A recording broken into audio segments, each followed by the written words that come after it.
वालेकुम स्टूडेंट, कैसे हैं आप? ठीक हैं? तबीयत ठीक है?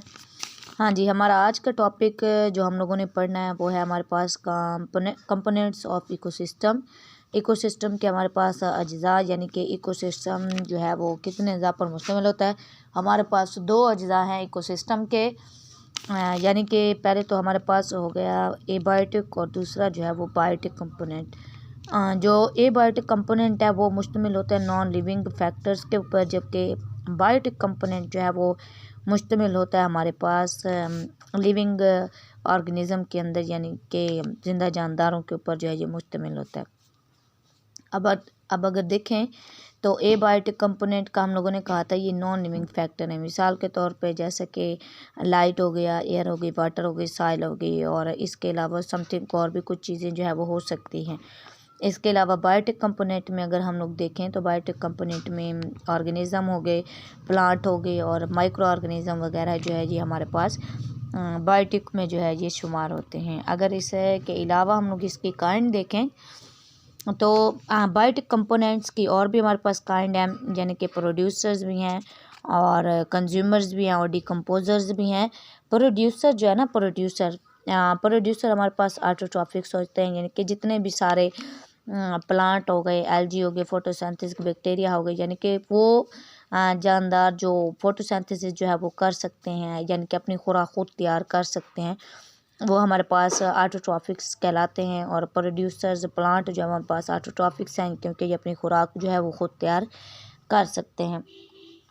इसके अलावा अगर हम लोग देखें कंज्यूमर जो है वो ऑटोट्रॉफ्स होते हैं, यानी कि ये अपनी खुराक खुद जो है वो तैयार नहीं कर सकते, बल्कि ये डिपेंड करते हैं किसके ऊपर, प्रोड्यूसर्स के ऊपर जो है वो डिपेंड करते हैं और वहाँ से जो है वो खुराक वगैरह हासिल जो है वो करते हैं और इस्तेमाल करते हैं। इसके अलावा अगर इसके वो कहते हैं इकसाम देख लें, हमारे पास कंज्यूमर्स की जो इकसाम है ना वो 3 इकसाम होते हैं, यानी कि हार्बिवर्स, कार्निवर्स और ओमनिवर्स।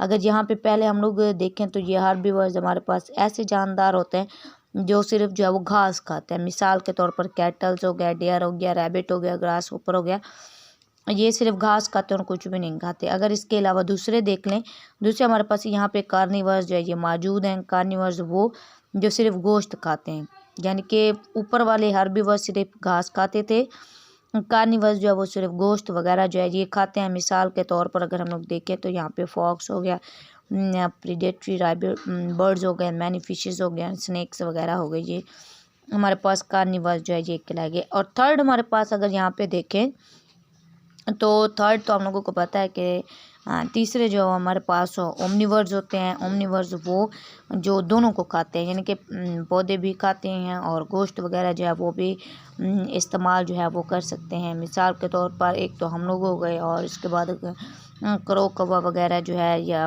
रीछ वगैरह जो ये इस चीज़ की मिसाल है, यानी कि वो प्लांट भी यूज़ कर सकते हैं और जो है वो गोश्त वगैरह जो है ये भी यूज़ कर सकते हैं। उसके बाद एक डिकम्पोज़र जो है वो ऐसे जानदार होते हैं, माइक्रो ऑर्गेनिज़म हैं जो कि मुर्दा जानदारों के जिस्म की तोड़ फोड़ करने के बाद जो है वो उनसे खुराक वगैरह हासिल करते हैं। कुछ वो अपनी खुराक के तौर पर इस्तेमाल कर लेते हैं और कुछ जो है वो ज़मीन में जज्ब हो जाता है और फिज़ा के अंदर जो है वो चला जाता है।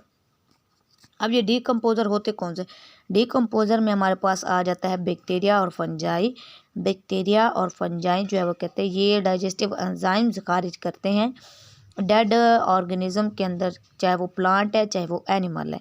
जैसे वो उसके ऊपर अपने एंजाइम खारिज करते हैं तो वो जो है वो स्मॉल पीसेस के अंदर जो है वो कन्वर्ट हो जाते हैं, यानी कि अंदर अंदर से वो डाइजेस्ट होना शुरू हो जाता है।